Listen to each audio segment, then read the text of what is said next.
partidua malorasi dira, emaitza ikusitxe oso potolu da, zazpita igual dugu Katalunian kontra,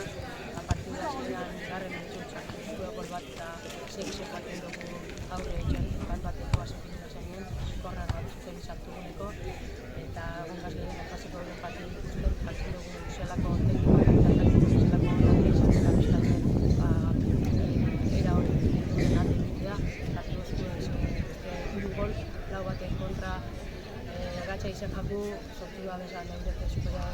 superioriari gatxik, ezan justu horrek konpondu dugu atxedenien eta usten gara oso ondo, gure jokalatxik dukien jarren oso ondo dalako, momentu erik inigaz 3 eta 4ko egoera baten, eta jarraitzugu aukerak eukitxe, baina ez die sartu, gero ondino txapelketi luzi edanez, jokalarixen denbori eta kargak zaindun dioguz, eukiogu jokalari bat beranetik desino gogor batekin dator, eta rekuperu pixka mindu indanez aldaketa batzuk enbiogu, eta eskonpentsa da pixkat ekipue, alegin du eusten egoeri, baina zazpi nehiru batekin azkenean bagatxa da ez, azken erarte gogor mantentzen, bentsetotu Lurrengo Galizia eta